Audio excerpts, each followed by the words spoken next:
tinitingnan ko siya after kong gawin tong ano na yun, then chinek ko uli siya sa ano ko, yung monetization. Nagulat ako, wala pang 5 minutes and able na siya. So, sobrang saya ko talaga. Sabi ko,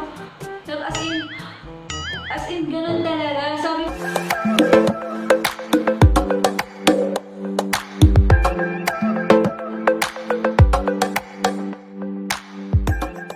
hello guys! Welcome back to my channel. So today, gagawa na naman tayo ng bagong video. And this time, i-share ko sa inyo kung paano ko ulit na-enable yung aking disabled na account sa YouTube. So, itong main channel ko, si Annalisa Pardilia, is already monetizing. And then, naisip ko na gumawa pa ng isa pang channel. So, I've decided last August 22. Actually, matagal na yung account na yon. Pero noong August 22, tinry ko siyang gawa ng Google Adsense account. So, ayan na nga, kinonect ko na siya sa Google Adsense account. And yung nangyari kasi that time, dahil nga meron ako isang Google Adsense na nag-monetize, na i-connect ko itong aking new channel na si AnTVPH dun sa mismong Google account niya. Dapat pala, ang gagawin ko, itong si AnTVPH ay i-connect ko dun sa aking existing Google account. So, dun ako nagkamali.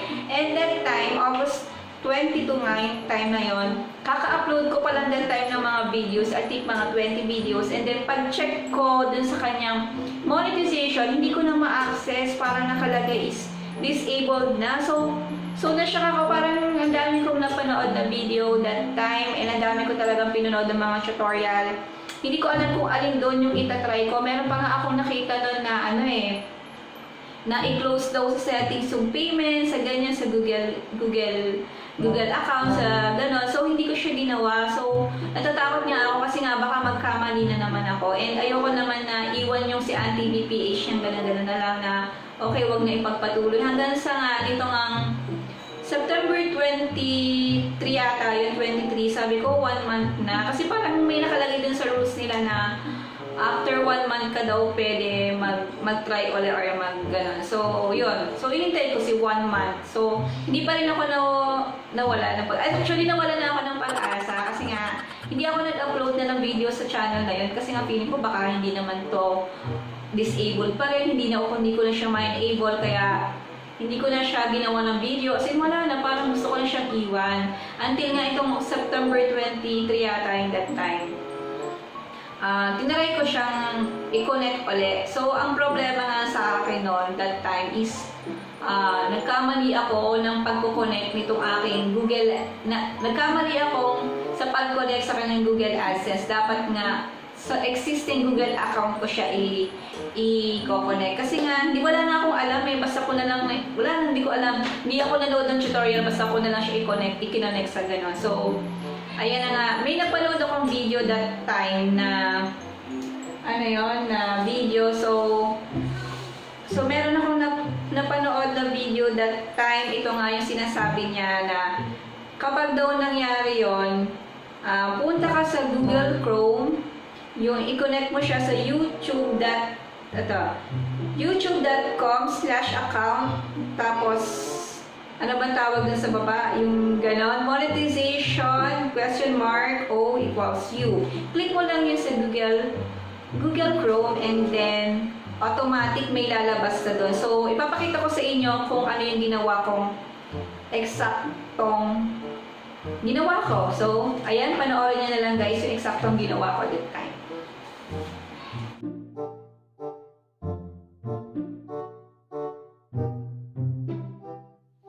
This is my second channel. Kung nakikita nyo, eligible ba siya hanggang sa tiniray ko nga siyang i-connect sa Google AdSense at nagkamali ako ng process. So, naging disabled na siya. So, ayan, nakikita nyo yung kanyang pagka-disabled dahil nagkamali nga ako ng connect ng Google account ko.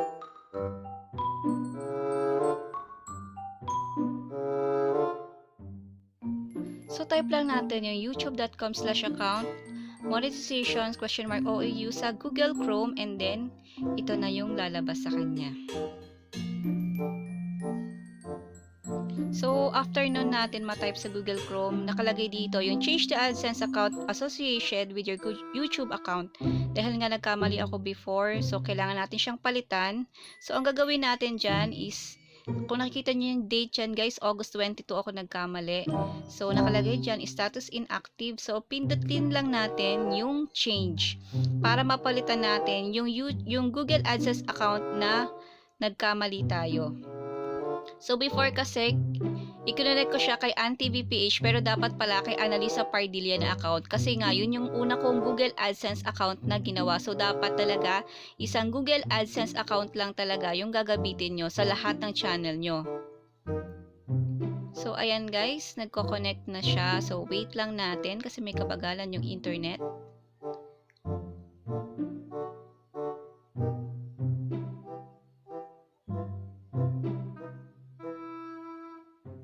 So, click lang natin yung redirect. So, nakikita nyo guys, yung picture doon, yun yung main account ko na si Annalisa Pardilla. So, nakakonect na si AnTVPH kay Annalisa Pardilla na existing Google AdSense account ko. After nun guys, pwede mo na ulit i-visit yung iyong monetization, and as you can see guys, nakikita ko na ulit yung aking monetization kasi kapag once is able, hindi mo yan makikita. So, as of now, nakikita na siya. And wala na rin, naka-blue na rin dito yung kanyang, yun yung parang map. So, ayun na nga, there you go guys. So, panood nyo na yung kung ano yung eksaktong ginawa ko. And nagulat ako guys.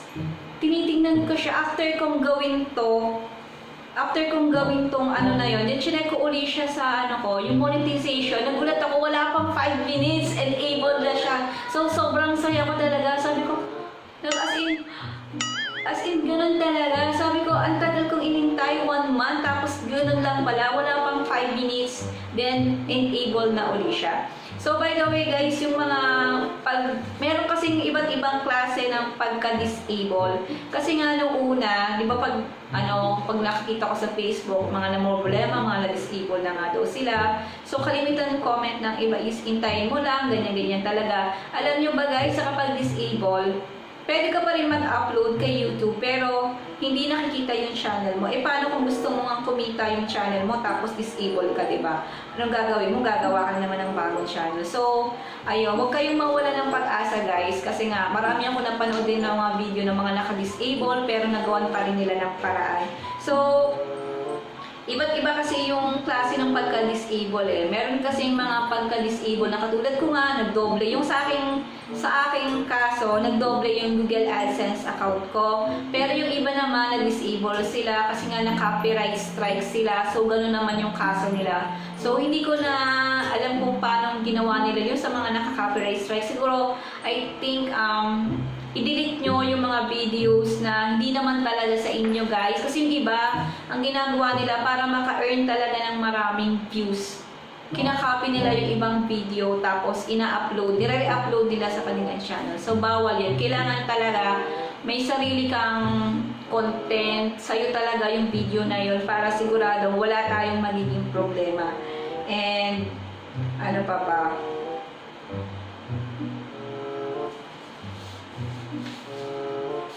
So, yun lang guys. Sana nakatulong ako sa mga until now na naka-disable pa rin na mga channel. And itong video na to is inuulit ko is para dun sa mga channel na nagdoble yung kanilang Google AdSense account. So, ayan guys. Maraming salamat sa mga nanood ng video na to. And kung may natutunan kayo at kung nagustuhan nyo to yung video na to, just click the like button, comment, subscribe, and don't forget to click the notification bell para updated kayo sa new videos ko. Thank you! Bye!